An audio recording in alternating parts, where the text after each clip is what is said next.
শুধুমাত্র ইলিশ মাছ দিয়েই যদি দুপুরের 5 রকমের পদ থাকে তাহলে কি আর কিচ্ছু চাই। বানিয়েছিলাম কুমড়ো পাতায় মোড়া ইলিশ মাছের পাতুরি, কলা পাতায় মোড়া পাতুরি, ইলিশ মাছ ভাপা, ইলিশ মাছের মাথা দিয়ে কচু শাক, ইলিশ মাছ ভাজা, তেল আর ইলিশ মাছের লেজের ভর্তা। সব কিছু ইলিশ উৎসবই বলতে পারো। আজকের এই ভিডিওতে তোমাদের সাথে 5 রকমের ইলিশ মাছের রেসিপি শেয়ার করব, যেটা খেতে অসম্ভব সুন্দর হবে। বাবা সকাল সকালই বাজার থেকে প্রায় 1.5 কিলো ওজনের ইলিশ মাছ এনেছিল। তো মা সেটাকে কয়েন দিয়ে খুব সুন্দরভাবে আঁশগুলো ছাড়িয়ে নিয়েছে। আর মা ছিল বলে আমার কোনো রকম কষ্টই হয়নি। মা পুরো মাছ ছাড়িয়ে কেটে ধুয়ে সমস্ত কিছু রেডি করে দিয়েছে। আমি শুধু পটপট করে রান্নাগুলো করেছিলাম। অনেক দিন ধরে ইচ্ছে ছিল ইলিশ মাছের সমস্ত রকম আইটেম মাদেরকে করে খাওয়াবো। তো আজকে সেই ইচ্ছেটাও পূরণ হয়ে গেল। আজকে বাড়িতে যে ছোট ইলিশ উৎসব চলেছে তার জন্য আমরা প্রত্যেকেই বেশ আমেজ করে খেয়েছি। আর বিশ্বাস করো, মাছের রং দেখেই বুঝতে পারছো মাছটা কতটা সুন্দর ছিল। একদম তেলে ভর্তি আর ডিমেও ভর্তি, এত টেস্ট ছিল মাছটার। এখানে পদ্মার যে ইলিশ সেটাই বলতে পারো, সেটাই আমরা পেয়েছি। আর এটারই 5 রকমের রেসিপি আজকে তোমাদের সাথে শেয়ার করব। মাথাটা যেটা ছিল সেটা মা দুফালি করে কেটে রেখে দিয়েছে। মাথার যে মাছ আর লেজটা দিয়ে আজকে লেজের ভর্তা বানাবো। তবে তার আগে আজকে সোনায় সোহাগা বলে না, এমনি তো আমি কলাই পাতা মোড়া পাতুরিই বানাই, তবে বাবা দেখছি কুমড়ো পাতাও এনেছে। সত্যি কথা বলতে কুমড়ো পাতায় মোড়া পাতুরি আমার বেশি ভালো লাগে, কারণ কুমড়ো পাতাটাও খাওয়া যায়। এত সুন্দর বাজারে কুমড়ো পাতা উঠেছে, মনে হয় শুধু ইলিশ মাছ দিয়ে খাওয়ার জন্যই উঠেছিল। কচু শাকগুলো একদম কচি ছিল, আর বিশ্বাস করবে না ভাপাতে দেওয়ার সাথে সাথেই গলে গেছে। কচু শাকগুলো আমি এরকমভাবে ছিলে টুকরো টুকরো করে কেটে নিয়েছি। আর কুমড়ো পাতাগুলোতে তো বেশ রোয়া থাকে, তো সেগুলোকেও বেশ ভালো করে চাকু দিয়ে ছিলে নিয়ে একটু ভালো করে জল দিয়ে ধুয়ে জল ঝাড়ানোর জন্য রেখে দিয়েছি। তোমরা যারা যারা এখনও কুমড়ো পাতায় মোড়া পাতুরি খাওনি ইলিশ মাছ দিয়ে, একবার ট্রাই করে দেখো, অসম্ভব সুন্দর লাগে। কলা পাতায় মোড়া পাতুরির থেকেও অনেক বেশি স্বাদ হয়। তবে কুমড়ো পাতাটা একটু বড় মাপের নেবে। কচি কুমড়ো পাতা নিতে পারো, সেক্ষেত্রে 5-6টা কুমড়ো পাতা লাগে। আর কলা পাতায় মোড়া পাতুরিও তোমাদের সাথে শেয়ার করছি। এরকম একটা সাইডের কলা পাতাটা নেবে আর সেটাকে ভালো মতো জল দিয়ে ধুয়ে জল ঝরানোর জন্য রেখে দেবে। প্রথমে পাতুরি হোক বা ভাপা, সেটাই কিন্তু আয়োজনটা করে নিতে হবে। ইলিশ মাছ এমন একটা মাছ আমাদের, যা প্রত্যেকের খুব প্রিয়। আর সত্যি কথা বলতে এর রান্না করতে একদম মিনিমাম সময় লাগে। এত তাড়াতাড়ি সমস্ত রান্নাগুলো ইলিশ মাছের হয়ে যায় বলে যেন আরও ভালো লাগে। এখানে ইলিশ মাছের ভাপা আর তার সাথে ইলিশ মাছের যে পাতুরিটা করব তার জন্য হাফ মতো নারকেল, তার সাথে সর্ষে 2 চামচ সাদা, 2 চামচ কালো, ভালো করে কাঁচা লঙ্কা দিয়ে পেস্ট বানিয়ে নিয়েছি। তারপর এরকম ছাঁকনির মাধ্যমে ভালো করে ছেঁকে নিয়েছি। আর যে সর্ষের দানাগুলো সেগুলো সম্পূর্ণভাবে ফেলে দিয়েছি। এই যে ছাঁকা গ্রেভিটা বেরোচ্ছে, এটা দিয়ে আমরা আজকে ভাপা বানাবো। আর পরে যে পোস্তটা বেটেছি সেটা ভাপার মধ্যেই দেব। আমি পাতুরির মধ্যে কোনো রকম পোস্ত কিন্তু আজকে ইউজ করছি না। ভাপার মধ্যে পোস্তটাও দিয়েছি, আর তার সাথে নারকেল, সর্ষে আর কাঁচা লঙ্কার পেস্ট যেটা ছেঁকে রেখেছি সেটা ইউজ করছি। মাছগুলোকে হলুদ লবণ দিয়ে 1/2 ঘন্টা মতো মেখে রেখে দিলাম। এইবার ভাপার জন্য যতটা পরিমাণ সর্ষে নিয়েছি ততটাই পোস্ত দিয়েছি। ভালো মতো বেটে সমস্ত কিছু একসাথে টিফিন বক্সে ভালো মতো মিশিয়ে নিয়েছি। দিয়েছি 2 চামচ মতো লবণ, 1 চিমটি হলুদ। সব কিছু ভালো মতো গুলে ইলিশ মাছ দিয়ে উপরে কাঁচা তেল আর কাঁচা লঙ্কা দিয়ে ঢেকে রাখবো। এটাকে আমি খাওয়ার ঠিক 1/2 ঘন্টা আগে ভাপিয়ে তারপর পরিবেশন করব। এখনই আমি ভাপাতে বসাবো না। এই যে ভাপাটা হচ্ছে, এই ভাপাটা দেখবে গরম গরম খেতেই ভালো লাগে। মাছটা একদম তুলতুলে থাকে, আর কাঁচা তেলের গন্ধ, কাঁচা লঙ্কা সব মিলে যেন ভাপার অপূর্ব স্বাদ।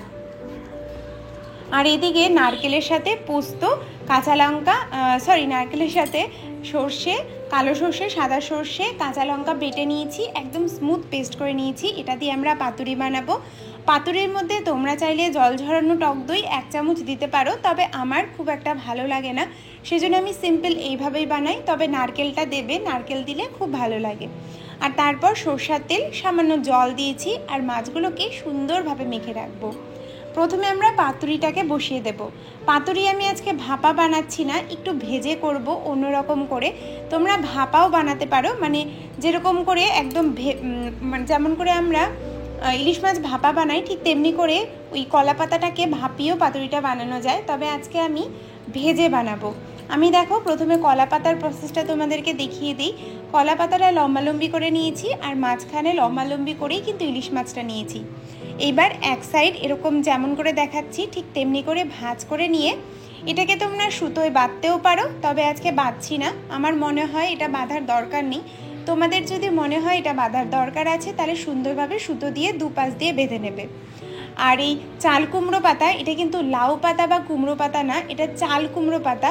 তো চাল কুমড়ো পাতার ক্ষেত্রেও প্রসেসটা দেখে নাও, যেমন করে আমি দেখাচ্ছি।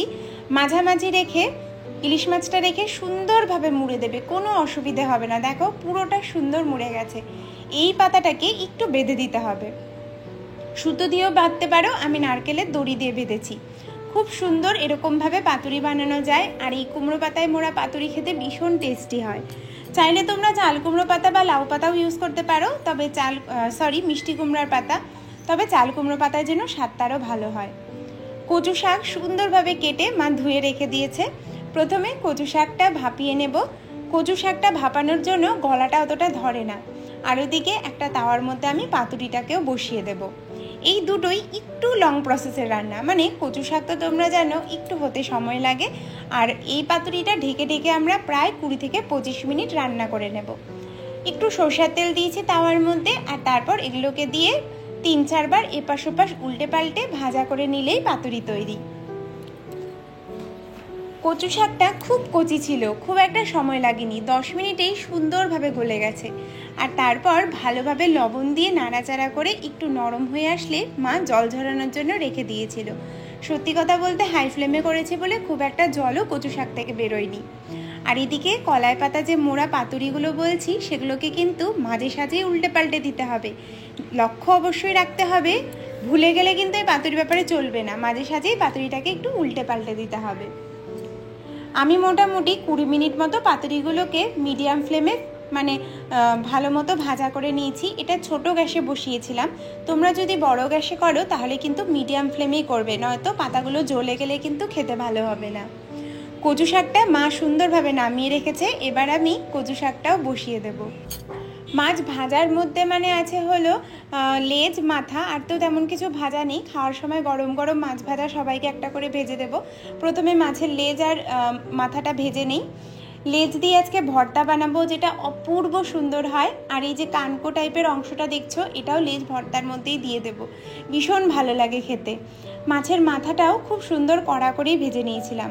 মাছটা এত সুন্দর ছিল, এত দারুণ গন্ধ বেরিয়েছে তা আর বলার না। এই যে মাছ ভাজার তেলটা দেখছো, এটা আমি অর্ধেকটা উঠিয়ে রেখেছি। এই তেলটা দিয়েই পরবর্তীতে মাছটা আবার ভেজে নেব। আর এই তেলের মধ্যেই 1 পিস মাছ একটু আলগা করে ভেজে রেখে দিলাম। এইটাও বলছে গরম গরম ভাত দিয়ে খাবে, তো ওর জন্য 1 পিস মাছ একটু ভাজা করে তুলে রেখেছি। মাছটা দেখে বুঝতে পারছো কতটা সুন্দর হয়েছে। তেলটাও তুলে রেখেছি, আর ওই তেলের মধ্যেই কাঁচা লঙ্কা ফোড়ন দিয়ে আমি কচু শাকটা দিয়ে দেবো। এর মধ্যে আমি আর কিছুই ফোড়ন দেইনি। তোমরা যদি অন্য প্রসেসে করো আমাকে অবশ্যই জানিও, এটা আমার কাছে সবচেয়ে প্রিয় একটা রান্না।